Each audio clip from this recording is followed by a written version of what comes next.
ह्या व्हिडिओमध्ये आपण फिजिक्सचा फर्स्ट चॅप्टर रोटेशनल डायनॅमिक्सचा पार्ट फर्स्टचा स्टडी करणार आहोत. आता हा चॅप्टर स्टडी करण्याच्या आधी आपण काही बेसिक कन्सेप्ट पाहणार आहोत, त्यानंतर मेन चॅप्टर स्टार्ट करणार आहे. आता याच्यात कॅन यू रिकॉलमध्ये काही क्वेश्चन झालं, त्यातला फर्स्ट क्वेश्चन विचारलं त्यांनी, what is circular motion. Circular motion म्हणजे काय असतं. आता पहा, सर्क्युलर मोशन म्हणजे हा एक सर्क्युलर पाथ आहे आणि त्याच्यात हा ऑब्जेक्ट काय होतं, एक फिरत असतो, बरोबर. पण हा ऑब्जेक्ट ज्यावेळेस हा सर्क्युलर पाथमध्ये फिरत असतो त्याचा एक मध्ये ॲक्सिस असतो.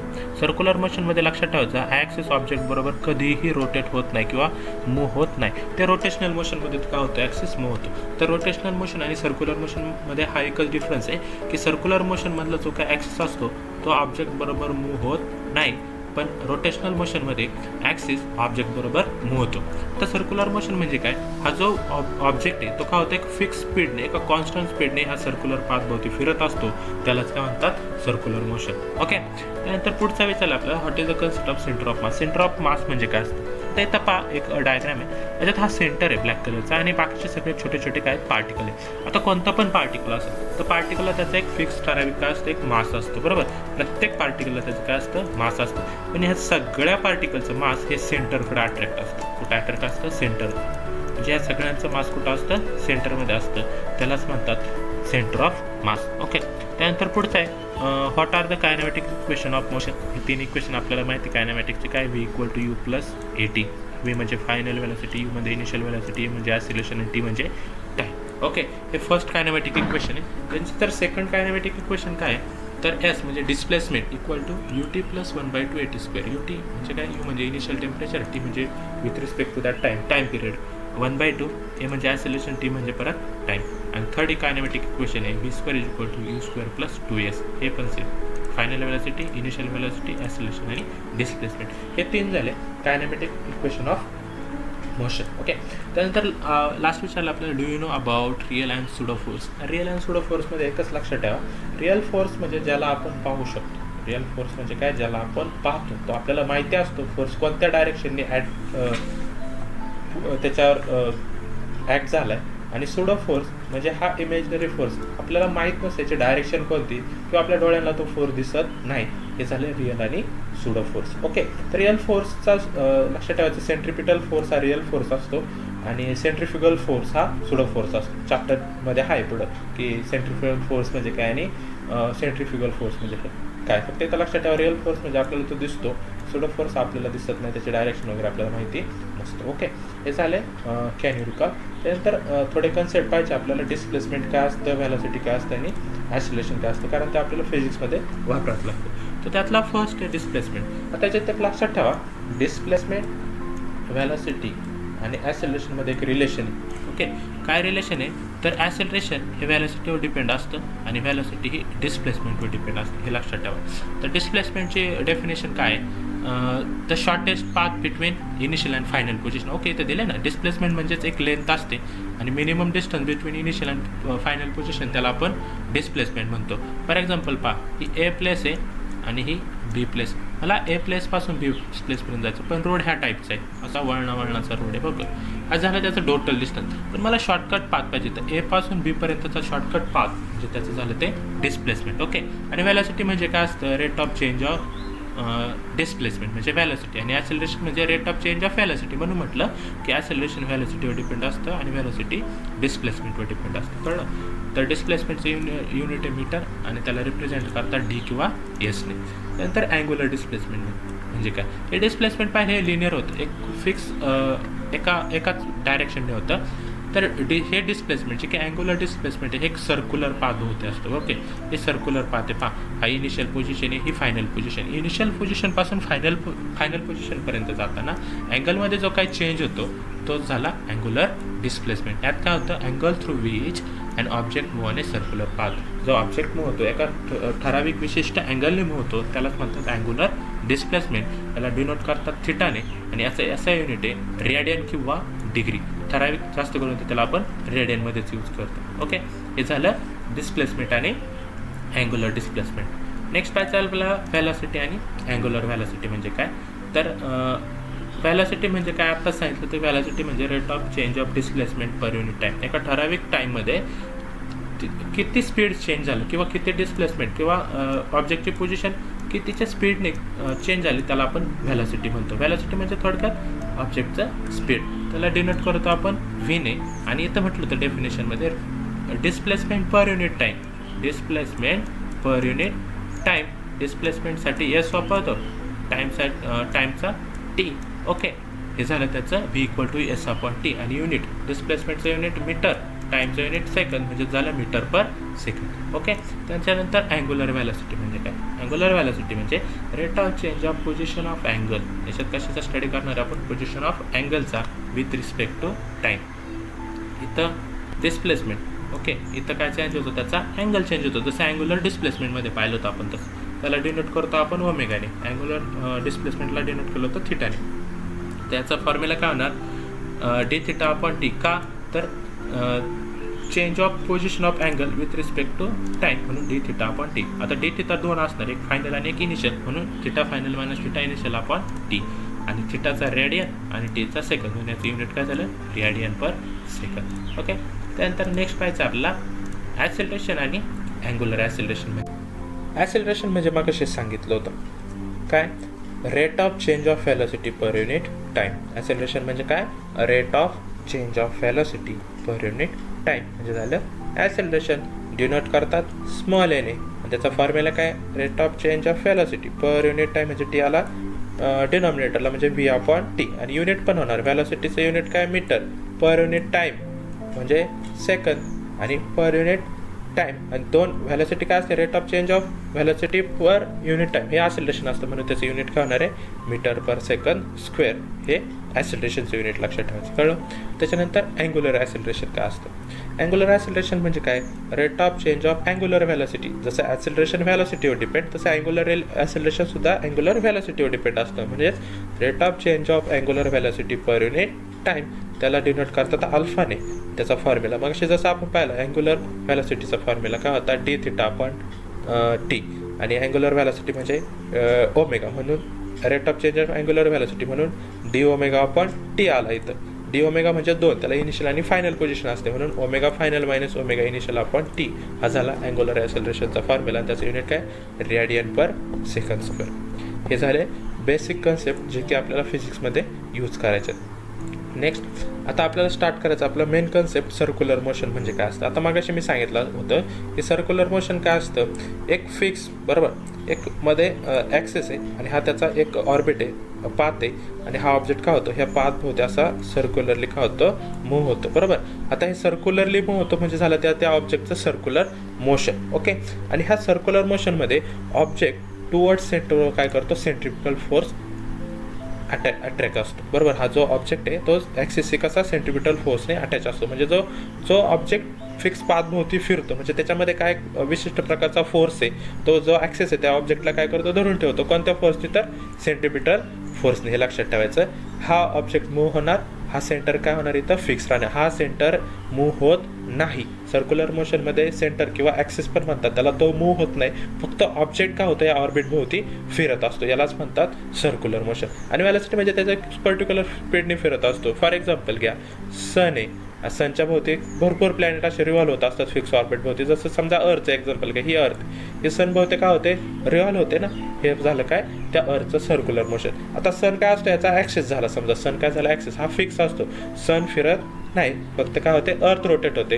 हे झालं सर्क्युलर मोशनचं example. Okay, it is the moment or the motion of object along the circumference of a circle. काय हे? काय एक ऑब्जेक्टचं मोमेंट किंवा मोशन आहे, हा सर्कम्फरन्स आहे, त्या सर्कलचा काय सर्कम्फरन्स आहे, त्याच्या भोवती फिरतो, रोटेट होतो. ते सर्कलची or the rotation along the circle, त्या सर्कल भोवती फिरणारा ऑब्जेक्ट, हे झालं सर्क्युलर मोशन. एक्झाम्पल काय लक्षात ठेवायचं? आर्टिफिशियल सॅटेलाइट किंवा जे आता अर्थ आणि सनचं सांगितलं ते सुद्धा. आर्टिफिशियल सॅटेलाइट म्हणजे जे की आपण लॉन्च करतो अर्थवरून, ते काय होतात? वरती स्पेसमध्ये जातात, एक फिक्स ऑर्बिट भोवती ते फिरत राहतात अर्थ भोवती. मध्ये काय असते? मध्ये असते अर्थ, हा त्याचा ॲक्सेस, आणि हे काय होतात? त्या अर्थभोवती रोटेट होतात. हे झालं सर्क्युलर मोशनचं एक्झाम्पल. आता सर्क्युलर मोशनच्या काय कॅरेक्टरिस्टिक्स आहेत? फर्स्ट कॅरेक्टरिस्टिक्स काय? It is an accelerated motion. Accelerated motion म्हणजे काय? तो जो ऑब्जेक्ट फिरतो त्याच्यात काय असतं? एक ॲसिलेशन म्हणजे स्पीड, बरोबर. त्याला म्हणून त्याला काय म्हणतात? ॲसिलेशन असतं. त्याची व्हॅलॉसिटी चेंज होऊ शकते, कमी जास्त स्पीड होऊ शकतं, व्हॅलॉसिटी ऑफ चेंज, आणि त्याच्यामुळे काय होतं? ॲसिलेशन. Also change. ज्यावेळेस जर समजा आपण व्हॅलॉसिटी चेंज केली आणि पाहिलं होतं ॲसिलरेशन कशावर डिपेंड असतं, व्हॅलॉसिटीवर डिपेंड असतं. जर व्हॅलॉसिटी चेंज झाली तर ॲसिलरेशन सुद्धा काय चेंज होणार, म्हणून इथं म्हटलंय velocity change acceleration also change. हे झाले त्याची फर्स्ट कॅरेक्टरिस्टिक्स काय, it is an accelerated motion. Second characteristics काय, it is a periodic in motion. Periodic in motion म्हणजे काय, आता समजा हा ऑब्जेक्ट आहे, हा इथून मूव्ह व्हायला सुरुवात झाली, असा मूव्ह होणार, इथं आला, इथं आला, इथं आला, इथं आला, परत त्याच्या पोझिशनला आला, परत इथून फिरायला सुरुवात, म्हणजे एक फिक्स पिरियडमध्ये तो काय होतो त्याच्या ओरिजिनल पोझिशनला येतो. म्हणून यालाच काय म्हणतात की it is periodic in motion. Particles repeat its path again and again during the motion. या मोशनमध्ये पार्टिकल काय करतो, त्याच पाथभोवती काय होतं, फिरत असतो. यालाच काय म्हणतात, पिरियडिक मोशन. हे झालं सर्क्युलर मोशनच्या दोन characteristics, it is an accelerated motion आणि it is a periodic motion. Next काय पाहिजे आपल्याला, रोटेशनल मोशन. आता मी आधीच सांगितलं होतं की सर्क्युलर मोशन आणि रोटेशनल मोशनमध्ये एकच डिफरन्स आहे, काय की सर्क्युलर मोशनमध्ये ॲक्सिस काय होतो, कॉन्स्टंट असतो आणि तो ऑब्जेक्ट फक्त रिव्हॉल्व होत असतो. तसं रोटेशनल मोशनमध्ये काय असतं, पहा हा जो ॲक्सिस आहे आणि हा पाथ आहे, हा ऑर्बिट फिरते बरोबर. आता ज्यावेळेस हा पार्टिकल फिरत असतो त्यावेळेस हा ॲक्सिस सुद्धा पहा रोटेट होतो, ॲक्सिस सुद्धा ऑब्जेक्ट बरोबर काय होतं, रोटेट होतो. त्यालाच म्हणतात रोटेशनल मोशन. आणि सर्क्युलर मोशन आणि रोटेशनल मोशनमध्ये हा एवढाच एक डिफरन्स आहे की सर्क्युलर मोशनचा ॲक्सिस फिक्स असतो, तो फिरत नाही, रोटेट होत नाही. आणि रोटेशनल मोशनचा ॲक्सिस पार्टिकल बरोबर काय होतं, रोटेट होतं. Motion of object where axis always along with the object. पहा ॲक्सिस हा कायम त्या ऑब्जेक्ट बरोबर फिरत असतो. This axis is called the axis of rotation. आणि त्या ॲक्सिसला काय म्हणतात, axis of rotation. For example rigid body is moving along a common axis of rotation. Rigid body म्हणजे त्याला काहीतरी मास असतं, ही रिजिड बॉडी बरोबर. ही रिजिड बॉडी काय होती, ही ब्ल्यू कलरची, हा जो ग्रीन कलरचा ॲक्सिस त्याच्याबरोबर काय होते, रोटेट होते. Rigid body is moving along a common axis of rotation. एका ॲक्सिस बरोबर ते काय होते, मूव्ह होते. This is a difference between circular motion and rotational motion. त्या सर्क्युलर मोशन आणि रोटेशनल मोशनमध्ये एक डिफरन्स आहे, मी आता सांगितलं काय, in a circular motion axis is not rotating with the body बरोबर तो ॲक्सिस रोटेट होत नाही. But in rotational motion axis is rotate with body. पण रोटेशनल मोशनमध्ये काय होतं, ॲक्सिस बॉडी बरोबर रोटेट होतं. कळलं, हे झालं रोटेशनल मोशनचा बेसिक कन्सेप्ट. आणि आता आधी आपण काय पाहिलं, सर्क्युलर मोशन आणि त्याच्या कॅरेक्टरिस्टिक्स. नेक्स्ट आपल्याला पाहिजे आता टाइप्स ऑफ मोशन. सर्क्युलर मोशनचे दोन टाइप्स असतात. ओके, इथं म्हटलं there are 2 types of circular motion. कोणते, एक असतं युनिफॉर्म सर्क्युलर मोशन आणि एक असतं नॉन युनिफॉर्म सर्क्युलर मोशन. आता युनिफॉर्म म्हणजे एक फिक्स स्पीडने फिरत असतं, तेच स्पीड, त्याच्या स्पीडमध्ये काही चेंजेस येत नाही. आता मग आपण डायग्राम पाहिले ते, आता सर्कल होता, ह्या सर्क्युलर पाथ आहे, त्याच्याबरोबर हा ऑब्जेक्ट काय होणार आहे, समजा हा ऑब्जेक्ट आहे, हा काय होणार आहे, मूव्ह होणार आहे. त्याचं स्पीड काय आहे, सर्क्युलर पाथ बरोबर एक फिक्स स्पीड आहे, त्याला म्हणतात युनिफॉर्म सर्क्युलर मोशन. आणि नॉन युनिफॉर्म म्हणजे काय, एक तर स्पीड वाढत जाईल किंवा स्पीड त्याचं कमी होत जाईल, यालाच काय म्हणतात, नॉन युनिफॉर्म सर्क्युलर मोशन. तर युनिफॉर्म सर्क्युलर मोशनमध्ये काय लक्षात ठेवायचं, angular speed and acceleration is constant. याच्यात स्पीड आणि ॲसिलरेशन, जर स्पीडच कॉन्स्टंट किंवा व्हेलॉसिटी कॉन्स्टंट असेल तर ॲसिलरेशन सुद्धा काय राहतं, याच्यात कॉन्स्टंट राहतो. मग लक्षात काय ठेवणार, angular speed and acceleration is constant. आणि अजून काय, अँग्युलर व्हेलॉसिटी याची काय होते, चेंज होते. अँगल प्रत्येक वेळी चेंज होतं ना. समजा हा सेंटर आहे, इथं असेल ऑब्जेक्ट बरोबर, इथं ऑब्जेक्ट असेल, हा सेंटर आहे, नंतर ऑब्जेक्ट इथं गेला, अँगल चेंज झाला, नंतर ऑब्जेक्ट इकडे गेला, अँगल परत चेंज झाला, इकडे गेला, तरी अँगल काय होता, त्याच्यात अँग्युलर व्हेलॉसिटी त्याची काय चेंज होत असते. हे लक्षात ठेवायचं. काय, अँग्युलर स्पीड आणि acceleration constant but angular velocity changes. Okay. आणि नॉन युनिफॉर्म सर्क्युलर मोशनमध्ये काय लक्षात ठेवायचं, angular speed is also changes. याच्यात अँग्युलर व्हेलॉसिटी पण चेंज होते नॉन युनिफॉर्ममध्ये आणि अँग्युलर स्पीड सुद्धा चेंज होते. हे झाले दोन टाईप कशाचे, सर्क्युलर मोशनचे, युनिफॉर्म सर्क्युलर मोशन आणि नॉन युनिफॉर्म सर्क्युलर मोशन. ते आता त्याचा आपण डीपमध्ये थोडासा स्टडी करू. तर पहा, first uniform circular motion. Uniform circular motion म्हणजे काय, during the circular motion the speed of the particle remains constant is called uniform circular motion. Uniform circular मोशनमध्ये लक्षात काय ठेवायचं, ज्यावेळेस सर्क्युलर मोशनमध्ये पार्टिकल मूव्ह होतो त्यावेळेस त्याचं स्पीड काय राहतं, कॉन्स्टंट राहतं. जर स्पीड कॉन्स्टंट राहत असेल पार्टिकलचं तर त्याला म्हणायचं युनिफॉर्म सर्क्युलर मोशन. जर स्पीड कॉन्स्टंट नसेल राहत तर त्याला म्हणायचं non uniform circular motion. Velocity changes at every instant in such a way that the velocity always tangential to the path. आता याच्यात लक्षात ठेवा, पहा हा ऑब्जेक्ट हा मूव्ह होत असेल, समजा ऑब्जेक्ट इथं गेला बरोबर, याची व्हेलॉसिटी काय राहते, जो का पाथ आहे त्याला टेंजेन्शियल राहते बरोबर, टँजंट राहते, ती त्याचा तो अँगल चेंज होत नाही. याच्यात फक्त काय होतं, व्हेलॉसिटी चेंज होत राहते. त्याचा पाथ काय राहतो, टँजेन्शियल राहतो. इथं पहा, हा समजा ही जर रेडियस कन्सिडर केली, हे जर त्याची टँजेंट, कळलं. तर काय असतो, व्हेलॉसिटीचा पाथ हा टँजेन्शियल असतो, हे लक्षात ठेवायचं. The acceleration responsible for this is the centripetal or radial acceleration. याच्यात जे ॲक्सिलरेशन असतं, ॲक्सिलरेशन म्हणजे काय, ज्यावेळेस त्याचं स्पीड वाढतं किंवा कमी होतं, जे काय ॲक्सिलरेशन असेल त्यालाच काय म्हणतात, सेंट्रिपिटल ॲक्सिलरेशन किंवा रेडियल ॲक्सिलरेशन म्हणतात. हे वर्ड लक्षात ठेवायचे, कोणते, सेंट्रिपिटल ॲक्सिलरेशन आणि radial acceleration.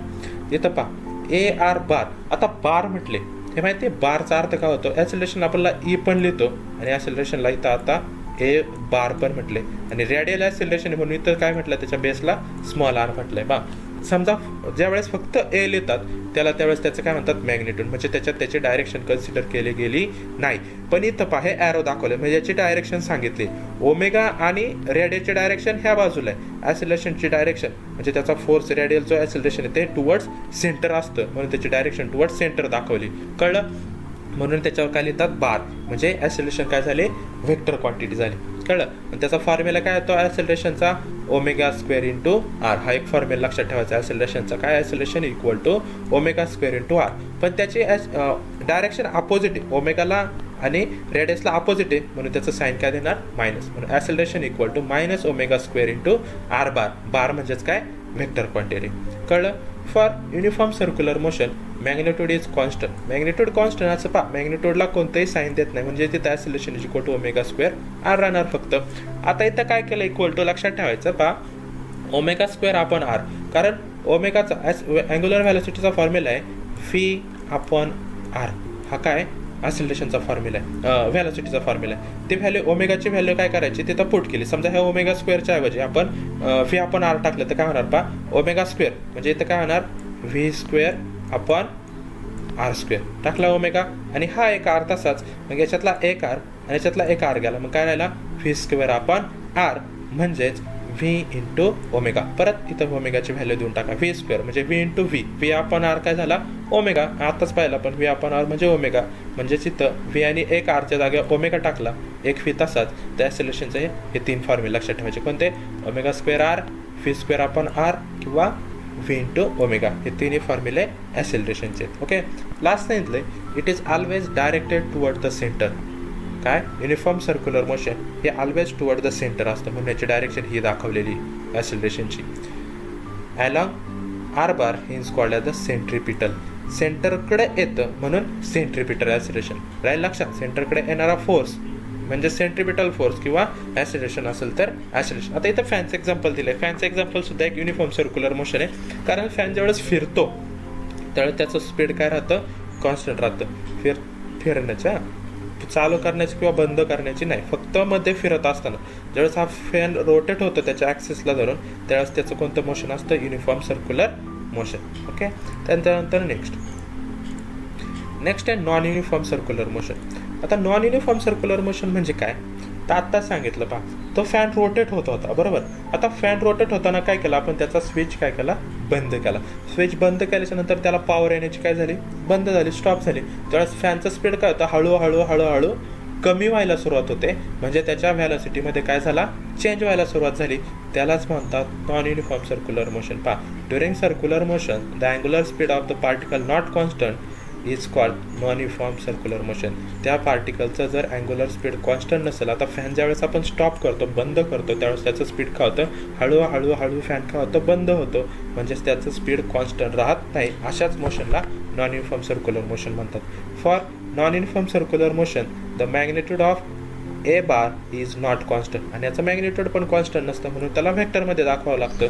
The acceleration responsible for changing the magnitude of the velocity is directed along or opposite to the velocity is always tangential is called the tangential acceleration. आता जे काय acceleration असेल ते acceleration काय असतं, responsible कशासाठी, changing the magnitude. ते काय करतं, मॅग्निट्यूडला जे व्हॅलोसिटीचं मॅग्निट्यूड त्याला काय करतं, चेंज करत राहतं. डायरेक्टेड अलॉंग और ऑपोजिट, आणि त्याला काय असतं, ते अपोजिट असतं. व्हॅलोसिटीला आपलं टँजेन्शियल ॲक्सिलरेशन हे अपोजिट असतं, म्हणून ते काय असतं, tangential and called as a tangential acceleration, आणि त्याला AT बारने शो करतात. हे कळलं का, acceleration responsible for changing the magnitude of velocity is directed along or opposite to the velocity. ते असं ॲसिलेशन व्हॅलॉसिटीला जर अपोजिट असेल तर ते ऑलवेज टेंजेन्शियल असतं आणि as called as a tangential acceleration. त्याला शो करतात एटी बार्न. ओके, हे झालं नॉन युनिफॉर्म सर्क्युलर मोशन. आता नेक्स्ट थोड्याशा नोट्स आहे ते आपल्याला स्टडी करायच्यात. आता पहा यात काय म्हटले, direction of omega is always along axis of rotation. पहा ओमेगा पाहिलं तर ना आपण अँग्युलर व्हॅलॉसिटी, हे angular velocity always toward axis असते. हा जो मधला ॲक्सिस आहे ना त्याच्याबरोबर असतो omega. Okay, the direction of omega bar is always along the axis of rotation and is given by right hand thumb rule. आणि हे कशावरून ठरवतात त्याचे डायरेक्शन, तर राईट हँड थंब रूलनी. तर पहा खाली डायग्राम दिलेली, हा राईट हँड आहे बरोबर. हा थंब काय करतो, आपल्याला अँग्युलर ॲक्सेलरेशनची डायरेक्शन दाखवतो आणि हा ऑब्जेक्ट मूव्ह होतं. कर्ड फिंगर म्हणजेच काय, ते ऑब्जेक्ट मूव्ह होण्याची डायरेक्शन आणि थंबची डायरेक्शन म्हणजे आपल्या अँग्युलर व्हॅलॉसिटीची डायरेक्शन. कळलं. To know the direction of omega bar, curled finger of the right hand along the sense of rotation with the thumb outstretch. काय करायचं, हे जे आपले कर्ड फिंगर आहे त्यात अशा कर्व करायचं, म्हणजे आपल्याला त्याच्यावरून पार्टिकलची मोशन कळत, कोणत्या बाजूला पार्टिकल मूव्ह होतोय. आणि तो स्ट्रेच आपला फिंगर आहे तो आपल्याला काय थंब आहे तो काय दाखवणार आपल्याला अँग्युलर व्हॅलॉसिटीची डायरेक्शन. म्हटलं येतं की outstretched thumb then gives the direction of omega bar. त्याच्यावर आपण ओमेगा बारची डायरेक्शन ठरवू शकतो. आता इथं पहा, हा थंब वरती आउटस्ट्रेचड आहे बरोबर का. ह्या डायग्राममध्ये जर आपण उलट केलं, त्याचा ॲक्सेस डाऊनवर्ड केला तर त्या ओमेगा स्क्वेअरची व्हॅल्यू थंब इकडे असणार आहे, ह्या बाजूला आउटस्ट्रेच असणार आहे. मग हे म्हणजे ओमेगा स्क्वेअरची डायरेक्शन सुद्धा खालच्या बाजूला. जर ॲक्सेसची डायरेक्शन वरती असेल, आपल्या थंबची डायरेक्शन वरती असेल तर ओमेगा स्क्वेअरची डायरेक्शन सुद्धा त्या वरच्या बाजूला असते ओमेगा बारची. याच्यात लक्षात ठेवायचं एक छोटा कन्सेप्ट आहे. एन म्हणजे frequency of an object to rotate. हा जो ऑब्जेक्ट आहे तो किती वेळा रोटेट होतो. समजा इथून स्टार्ट झाला, परत इथे यायला 1, परत 2, किती वेळ रोटेट होतो, त्या एक पर्टिक्युलर टाईममध्ये किती वेळा रोटेट होतो त्याला आपण त्याची फ्रिक्वेन्सी म्हणतो आणि त्याला एनने शो करतो. टी म्हणजे पिरियडिक टाईम, आपण किती टाईमसाठी त्याला कन्सिडर करतो. मग समजा एक सेकंद केला तर 1 सेकंदमध्ये किती वेळा ऑब्जेक्ट रोटेट होतो. ओके, सो तर ओमेगाचा फॉर्म्युला आहे omega is equal to 2πn. 2π म्हणजे हा सर्क्युलर पाथ, 2π म्हणजे किती झाले 360 बरोबर, म्हणजे सर्क्युलर पाथ झाला. 2πचा अर्थ कळा 360. Okay, circular path. एन म्हणजे नंबर ऑफ रोटेशन, त्या सर्कल भोवती ते पार्टिकल किती वेळा मूव्ह होतं तर झाला एन. म्हणजेच omega is equal to 2π. N म्हणजे 1/t म्हणजे फ्रिक्वेन्सी ना, पिरियडिक टाईम ज्याने आपण शो करतो, म्हणजे एन इक्वल टू काय झालं 1/t. तर याचा फॉर्म्युला काय होतो omega is equal to 2π/t. N equal to 1/t, where omega म्हणजे अँग्युलर व्हॅलॉसिटी आणि एन म्हणजे फ्रिक्वेन्सी. कळलं हे छोटंसं. त्याच्यात लक्षात काय ठेवायचं, omega is equal to 2π/t. Okay, त्याच्यानंतर नेक्स्ट पाहायचं आपल्याला रिलेशन बिटवीन अँग्युलर व्हॅलॉसिटी आणि लिनियर व्हॅलॉसिटी. या अँग्युलर व्हॅलॉसिटी आणि लिनियर व्हॅलॉसिटीमध्ये काय डिफरन्स असतो तर आपल्याला माहिती आहे. पहा velocity equal to omega into r, हा त्याचा formula व्हॅलॉसिटीचा. Angular velocity into R म्हणजे त्याची ती रेडियस, किती डिस्टन्स आहे ते. हा झाला वेक्टर फॉर्ममधला, कारण आपण त्याच्यावर काय केलं बार दाखवले. मॅग्निट्यूडमध्ये जर लिहिला तर आपण काय होतं v equal to omega into r. हा फॉर्म्युला आपण आधी पण स्टडी केला बरोबर का. ओमेगा असं पाहिलं होतं ना, ओमेगा इक्वल टू V/R ते ॲसिलेशनचं काढताना. ओके, तेच काय केलं, हा आर फक्त ओमेगाकडे मल्टिप्लाय केला म्हणजे व्ही इक्वल टू काय झाला ओमेगा इंटू आर. हे झाला मॅग्निट्यूड फॉर्ममध्ये. वेक्टर फॉर्ममध्ये त्याच्यावर काय असतात बार असतात. त्याच्यावर आपण फॉर्म्युला काय केला डिराईव्ह केला. आर इक्वल टू जर काढायचं असेल आर इक्वल टू फक्त काय करायचं ओमेगा व्हीला डिवाइड होणार. आर इक्वल टू V/ओमेगा आणि ओमेगा इज इक्वल टू परत आर तिकडे गेला तर V/R होणार. हेच झालं त्याच्यामध्ये रिलेशन. कशातलं अँग्युलर व्हॅलॉसिटी ओमेगा आणि लिनियर व्हॅलॉसिटी व्ही मधलं रिलेशन. हे फॉर्म्युला लक्षात ठेवायचं. V equal to omega into r किंवा ओमेगा इक्वल टू V/R हे दोन मेन हेच रिलेशन आपल्या इथं स्टडी करायचं होतं. व्ही म्हणजे व्हॅलॉसिटी, ओमेगा म्हणजे अँग्युलर व्हॅलॉसिटी आणि आर म्हणजे रेडियस ऑफ सर्कल. हे विसरायचं नाही. व्ही म्हणजे काय, ओमेगा म्हणजे काय आणि आर म्हणजे काय. ओके, हे झालं रिलेशन बिटवीन अँग्युलर व्हॅलॉसिटी आणि लिनियर व्हॅलॉसिटी. त्यानंतर नेक्स्ट आहे रिलेशन बिटवीन अँग्युलर ॲसिलरेशन आणि सिम्पल लिनियर ॲसिलरेशनमध्ये काय डिफरन्स आहे. आपण मग कशा आत्ता फॉर्म्युला पाहिला की ॲसिलरेशन व्हेक्टर फॉर्ममध्ये पाहिलं होतं की acceleration is equal to minus omega square r. त्याला जर मॅग्निट्यूडमध्ये लिहिलं तर बार आणि मायनस जातो म्हणजे acceleration is equal to omega square into r. हे झालं ॲसिलेशन. आता इथं पहा ओमेगाची व्हॅल्यू काय V/R. ती जर आपण याच्यात पुट केली पहा ॲसिलेशनचा फॉर्म्युला काय सांगितलं होतं आपण, acceleration is equal to omega square into r. हे झालं ॲसिलेशनचा फॉर्म्युला. ह्याच ओमेगाच्या ऐवजी काय टाकायचं आपल्याला ओमेगाची व्हॅल्यू V/R पुट केली. हा त्याचा स्क्वेअर आणि हा आर. तर काय झाले, व्हीचा स्क्वेअर व्ही स्क्वेअर, खाली आरचा स्क्वेअर आर स्क्वेअर आणि इकडचा एक आर, हा आर, याच्यातला एक आर कॅन्सल, म्हणजे काय राहिला व्ही स्क्वेअर अपॉन आर. हे झालं ॲक्सेलरेशन. आणि वरती पण पाहिलं होतं पहा, आधी आपण आरची व्हॅल्यू काढली होती मग अशी, ज्यावेळेस आपण अँग्युलर व्हेलॉसिटी आणि व्हेलॉसिटीचं पाहिलं तर आरची व्हॅल्यू काय आली होती व्ही अपॉन ओमेगा. तिथं ह्या आरच्या ऐवजी काय करायचं आपल्याला व्ही अपॉन ओमेगा पुट करायचा आहे. जर आपण r equal to v upon omega put केला तर याच्यातला एक व्ही तसाच राहणार आणि व्ही अपॉन आरच्यासाठी काय लिहिला होता जो व्ही अपॉन ओमेगा तो इथं पुट होणार. म्हणजे इथं काय शकतं acceleration is equal to v into omega, हा सुद्धा एक त्याचा फॉर्म्युला तयार होते. लक्षात ठेवायचं आहे a equal to V square upon r आणि a equal to v into omega. Okay, इथं व्ही म्हणजे व्हॅलॉसिटी, ओमेगा म्हणजे अँग्युलर व्हॅलॉसिटी, आर म्हणजे रेडियस ऑफ सर्कल, ए म्हणजे अँग्युलर ॲक्सेलरेशन. हे झालं रिलेशन बिटवीन अँग्युलर ॲक्सेलरेशन आणि ॲक्सेलरेशनचा. आता आपल्याला स्टडी करायचं आहे डायनॅमिक्स ऑफ सर्क्युलर मोशन. आता डायनॅमिक्स ऑफ सर्क्युलर मोशनचा स्टडी करताना आपल्याला सेंट्रिपिटल फोर्स आणि सेंट्रिफ्युगल फोर्सचा स्टडी करायचा आहे. तर त्यातला फर्स्ट पाहूयात आपण सेंट्रिपिटल फोर्स म्हणजे काय असतं. तर पहा, acceleration is responsible for circular motion. Circular motion होताना ॲक्सेलरेशन काय असतं त्यासाठी रिस्पॉन्सिबल असतं. एक फिक्स स्पीड असल्यामुळेच काय होतं, हा जो पार्टिकल आहे तो काय असतो मूव्ह होत असतो. म्हणून सर्क्युलर मोशन कशावर डिपेंड असतं ॲक्सेलरेशनवर डिपेंड असतं. आणि आपण त्याचा फॉर्म्युला पण पाहिला होता a bar r equal to minus omega square into r. A bar म्हणजे त्याचं ॲक्सेलरेशन, ओमेगा स्क्वेअर म्हणजे त्याचे अँग्युलर व्हॅलॉसिटी आणि आर म्हणजे त्या सर्कलची radius. The force providing acceleration is centripetal or radial force. पहा, जो टुवर्ड सेंटर असतो ना फोर्स, आणि टुवर्ड सेंटर म्हणजे सेंटरच्या बाजूला असणारा फोर्स म्हणजे कोणता झाला आपला सेंट्रिपिटल फोर्स. कळलं का, कारण ॲक्सेलरेशनची डायरेक्शन कुठे आहे टुवर्ड द सेंटर आहे. हे फिक्स एक्झाम्पल पहा, ज्यावेळेस एखादा पण कोणता ऑब्जेक्ट मूव्ह होत असतो तो सेंटरला ठराविक काहीतरी फोर्सने काय असतो अटॅच असतो, म्हणून तर तो ऑर्बिटमध्ये फिरत असतो ना. जर त्याचं सेंटरला अटॅचच नसतं कोणत्या फोर्सने तर हा पार्टिकल फिरता फिरता असा बाहेर पण गेला असता, कुठं पण गेला असता, पण तो काय होतो एका फिक्स पाथमध्ये फिरत असतो. म्हणूनच त्या फोर्सला काय म्हणतात सेंट्रिपिटल फोर्स म्हणतात. ओके, आता सेंट्रिपिटल फोर्स कसा कॅल्क्युलेट केला जातो पहा, हा फॉर्म्युला कसा कॅल्क्युलेट होतो. तर सेंट्रिपिटल फोर्स एक टाईपचा फोर्स आहे आणि 10th मध्ये पाहिलं होतं की फोर्स इज इक्वल टू काय होता फॉर्म्युला मास इंटू ॲक्सेलरेशन. हा फोर्सचा मेन फॉर्म्युला आहे काय F equal to m into a, हा झाला फोर्सचा मेन फॉर्म्युला. आणि सेंट्रिपिटल फोर्स सुद्धा एक टाईपचा फोर्सच आहे. म्हणजेच काय centripetal force equal to F equal to m into a. पण इथं काय घ्यायचं आहे ए आपल्याला रेडियल ॲक्सेलरेशनचा ए घ्यायचा म्हणून ए बार आर घेतला. एम तसाच एची व्हॅल्यू काय ओमेगा स्क्वेअर आर, ती इथं काय केली पोटी केली, याच्या ऐवजी minus omega square into r, हा मायनस केला ब्रॅकेटच्या बाहेर. म्हणजे काय राहिला centripetal force is equal to minus m omega square r. यालाच म्हणतात रिझल्टंट ऑफ रिअल फोर्स. हा झाला आपला रिअल फोर्स. कळलं का सेंट्रिपिटल फोर्स का असतो. एक सेंट्रिपिटल फोर्स म्हणजे एक फोर्स आणि फोर्सचा फॉर्म्युला माहिती आहे आपल्याला mass into acceleration.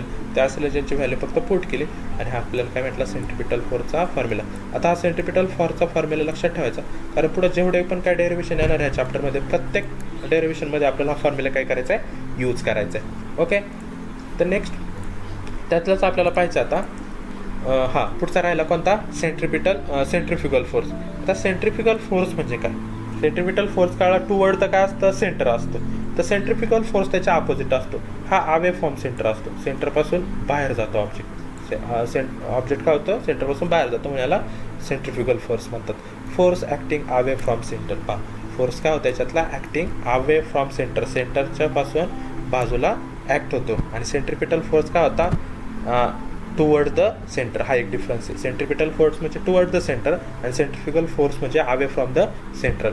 Force equal in magnitude to real force. हा रिअल फोर्सच्या इक्वलच असतो बट डायरेक्टेड अपोजिट. पण याची डायरेक्शन काय असते अपोजिट असते. आत्ता आपण पाहिलं तर सेंट्रिपिटल फोर्सचा फॉर्म्युला काय पाहिला होता की minus m omega square into r. काय पाहिलं होता minus m omega square into r. हा सेंट्रिपिटल फोर्सचा फॉर्म्युला होता. हा फॉर्म्युला सेंट्रिफ्युगलसाठी सेम राहतो, फक्त त्याची डायरेक्शन चेंज होते. मायनसच्या ऐवजी काय बनतो तो प्लस बनतो. कळलं, एवढा एकच डिफरन्स आहे त्याच्यात. पुढं काय सांगितलं it is a pseudo force. आता सेंट्रिपिटल फोर्स हा रिअल फोर्स असतो आणि सेंट्रिफ्युगल फोर्स हा सुडो फोर्स असतो, म्हणजे तो आपल्याला दिसत नाही. Pseudo force arising due to centripetal force. हा सेंट्रिपिटल फोर्समुळेच तयार होतो, पण सेंट्रिपिटल फोर्स कोणता असतो? रिअल फोर्स असतो. आणि सेंट्रिफ्युगल फोर्स हा असतो स्युडो फोर्स. हे लक्षात ठेवायचं. It is non real force but not an imaginary force. हा नॉन रिअल नाही, दिसत तर नाही, पण इमॅजिनरी सुद्धा नाही. इमॅजिनरी म्हणजे आपल्याला माहीतच नाही कोणत्या टाईपचा फोर्स आहे. आपल्याला माहिती आहे हा सेंट्रिफ्युगल फोर्स आहे, फक्त तो आपल्या डोळ्यांना दिसत नाही, कळत नाही कोणत्या डायरेक्ट कुठून तो ॲक्ट झाला आहे. Okay. Resultant force in a frame of reference is 0. आता रिझल्टंट फोर्स म्हणजे काय झाला? दोन फोर्सचे ॲडिशन. कोणते? रिअल फोर्स आणि सुडो फोर्स. आता रिअल फोर्स म्हणजे सेंट्रिपिटल फोर्स आणि सुडो फोर्स म्हणजे सेंट्रिफ्युगल फोर्स. एकाला साईन आहे मायनस, एकाला साईन आहे प्लस. त्यांचे जर ॲडिशन केले तर मायनस प्लस काय होतं? कॅन्सल होतं. मग आन्सर काय राहतं तिथं? 0. Hence it is a net pseudo force. म्हणून यालाच काय म्हणतात? नेट सुडो फोर्स म्हणतात. आणि नेट सुडो फोर्स हा ऑलवेज काय असतो? 0 असतो. मी तर हा आपला होता सुडो फोर्स आत्ताचा सेंट्रिफ्युगल फोर्सचा, त्याला साईन प्लस, आणि या मागाचा सेंट्रिपिटल फोर्सचा मायनसवाला. जिथं प्लस आणि हे मायनस, हे काय झालं? कॅन्सल. मग आन्सर काय आलं आपलं? 0. कळलं? सेंट्रिपिटल फोर्स आणि सेंट्रिफ्युगल फोर्स काय असतं. आता आपल्याला युनिफॉर्म सर्क्युलर मोशनचे ॲप्लिकेशन्स पाहिजे. हा इम्पॉर्टंट क्वेश्चन. याच्यातलं कोणतं पण एक ॲप्लिकेशन काय केलं जातात विचारलं जातात. एक 3 ते 4 टाईपचे ॲप्लिकेशन आहे आणि त्याचे डेरिवेशन आहे, त्याचा स्टडी करणार आहे. तर त्यातलं फर्स्ट ॲप्लिकेशन आपल्याला स्टडी करायचं आहे. Vehicle along a horizontal circular track. हा एक हॉरिझॉन्टल सर्क्युलर ट्रॅक आहे, म्हणजे रोड कन्सिडर करा. आणि ही कार आहे, ही कार काय होते? त्या रोडने चालली. त्याच आपल्याला त्या ॲप्लिकेशनचा इथं स्टडी करायचा आहे. Vehicle along a horizontal circular track. Okay. It is the force acting on a car. आता ही जी कार आहे त्याच्यात कोणते फोर्स ॲक्ट होतात? पाहिजे 3-4 टाईपचे फोर्स दिलेत आपल्याला. हा mg. आता कोणतं पण व्हेकल असेल किंवा कोणता पण ऑब्जेक्ट असेल त्याचं काहीतरी वेट असतं आणि ते कुठं असतं? टुवर्ड्स डाऊनवर्ड असतं. ओके. पण ह्याचं वेट काय होणार आहे कारचं? Towards downward. हा झाला mg. हा झाला फर्स्ट पॉईंट. कोणता? Weight mg vertically downward. Okay. आता जे आपल्याला जर बॅलन्स व्हायची, कोणती ऑब्जेक्ट आपल्याला अर्थवर जर बॅलन्स करायचा असेल तर त्या वेटला रिसॉल्व करण्यासाठी वरती काय असतो? एक नॉर्मल फोर्स असतो. काय असतो? मग हे दोन फोर्स काय करतात? एकमेकाला बॅलन्स करतात. कोणता? नॉर्मल रिॲक्शन एन म्हणजे vertically upward that balance the weight mg. हा जो व्हर्टिकली अपवर्ड एन आहे तो काय करतो? mgला बॅलन्स करतो. आणि तिसरा फोर्स तिथे ॲक्ट होतो, जे आता ही कार चालली बरोबर, हे कारचे जे टायर आहे आणि जो खालचा रोड आहे बरोबर, ही कार अशी आहे सर्क्युलर फिरणार आहे ना, हा सेंटर आहे. ही कार ह्या डायरेक्शनने असे सर्क्युलर फिरणार. हे टायर ज्या वेळेस त्या खालच्या पाथला काय होतात? त्या टायरचं आणि पाथचं फ्रिक्शन होतं बरोबर. त्याच्यामुळे तयार झालेला कोणता? Force of friction. That is त्याला स्टॅटिक फ्रिक्शन म्हणतात. ह्याची डायरेक्शन कळली ना? कार अशी सर्क्युलर पाथमध्ये इथून अशी फिरणाऱ्या सेंटर भोवती अशी. ओके. हा कारचा काय? पाथ आहे. ओके. हे 3 फोर्स ॲक्ट होतात. कोणते? mg टुवर्ड्स व्हर्टिकली डाऊनवर्ड, त्याला बॅलन्स करण्यासाठी n व्हर्टिकली अपवर्ड, आणि त्या टायर आणि पाथमधला फ्रिक्शनल फोर्स. आता एक गोष्ट लक्षात ठेवा, या स्टॅटिक फ्रिक्शनला पण कोणतं रिझॉल्व करतो? त्याच्यासाठी इकडं ह्या बाजूने त्यात एक आपला सेंट्रिपिटल फोर्स सुद्धा ॲक्ट होतो. हे लक्षात ठेवायचं. आता इथं पहा, mgला n काय करतो? बॅलन्स करतो. म्हणून काय? mg equal to n. दोन्ही एकमेकाला बॅलन्स करतात ना, म्हणजे इक्वल असतात. म्हणजे mg इक्वल टू काय झाला? n. आणि fs म्हणजे आपल्या इथं काय घ्यायचं आपल्याला? Centripetal force. हा जो fs आहे तो काय घेणार आहे आपण इथं? सेंट्रिपिटल फोर्स घेणार. सेंट्रिपिटल फोर्सचा आपल्याला फॉर्म्युला माहिती काय पाहिला होता? पण सेंट्रिपिटल फोर्स mr². मी म्हटलं होतं की हे फॉर्म्युला लक्षात ठेवा, आपल्याला डेरिव्हेशनमध्ये यूज करायचं आहे. तर सेंट्रिपिटल फोर्सचा फॉर्म्युला काय आहे? mr². मग mr तसाच ω²ची व्हॅल्यू आपल्याला माहिती. ओमेगाची व्हॅल्यू काय? v/r. मग इथं टाकली v²/r² झाला. ओके. इथला एक r, याच्यातला एक r झाला कॅन्सल. मग हा जो fs आहे इक्वल टू काय राहणार? m तसाच v²/r. हा झाला fs. ओके. नेक्स्ट, आता हे जे काही इक्वेशन पाहिलं होतं आपण, काय? mg इक्वल टू n पाहिला होता. त्याच्यात जर मी m काढला, पहा मी काय केला, m मला जर फाइंड करायचा होता तर मी काय होणार? हा n इकडं n तसाच राहणार. ओके. हा जो g इकडं मल्टिप्लाय होता तो काय जाणार? n ला डिवाइड जाणार. ओके. म्हणजेच इक्वेशनवरून काय काढलं? fs equal to n/g. कशाची व्हॅल्यू? ह्या m ची व्हॅल्यू काय आली होती? n/g. ती इथं काय केली आपण? पुट केली. आणि पुढचा v²/r तसाच. कळलं? म्हणून fs इक्वल टू काय झाला? n/g into v²/r. तिथं आपण m ची व्हॅल्यू पुट केली. मग fs इक्वल टू इथे काय होणार? पहा, हा n कॉन्स्टंट तसाच, हा g फक्त r कडे जाणार, म्हणजे v² आपण काय झाला? rg झाला. ओके. म्हणजेच आता पहा, हा n इकडं मल्टिप्लाय, तो जर fs कडे आला तर काय होणार? डिवाइड, म्हणजे fs/n equal to v²/rg. Okay. Next, तर पुढं काय होईल? आपल्याला माहिती की आपण पाहिलं होतं की mg इक्वल टू n आहे, आणि आत्ता पाहिलं f is equal to mg आला. ओके. म्हणजेच काय?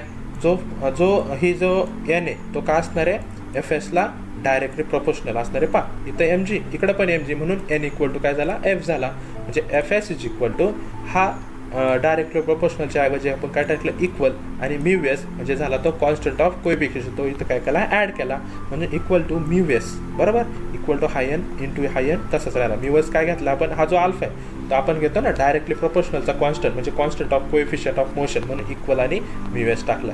आता मॅक्झिमम स्पीडला काय होणार पहा, तर ॲट मॅक्झिमम हाय एन परत इकडं आला एफला, at F S at maximum on N equal to इथं फक्त राहिला म्यू एस, कारण हाय एन काय झाला, ह्या एफला डिवाइड झाला.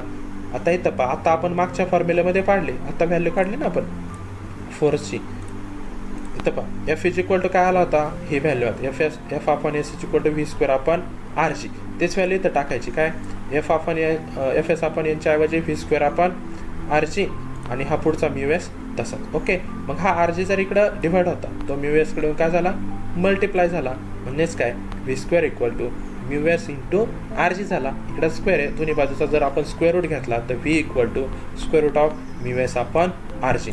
आता हा फॉर्म्युला यूज केला जातो, समजा आपल्याला सांगितलं असेल, असं एक्झाम्पल देतील, एक कार मूव्ह होते सर्क्युलर पाथमध्ये, ओके, त्याचे आपल्याला रेडियस देतील, अँग्युलर व्हॅलॉसिटी देतील, ओके, आणि आपल्याला म्हणतील की त्याचं मॅक्झिमम स्पीड काढा. तर आपल्याला रेडियस हा जी, म्हणजे हा ग्रॅव्हिटेशनचा जीची व्हॅल्यू काय असते 9.8, हे माहिती ना, जीची व्हॅल्यू काय 9.8 असते, आणि आपल्याला कॉन्स्टंट ऑफ प्रोपोर्शनॅलिटी देतात, आणि त्याच्यावरून आपण काय करू शकतो, स्पीड फाइंड आउट करू शकतो. कळलं, हे फर्स्ट ॲप्लिकेशन होतं कशाचं, युनिफॉर्म सर्क्युलर मोशनचं. काय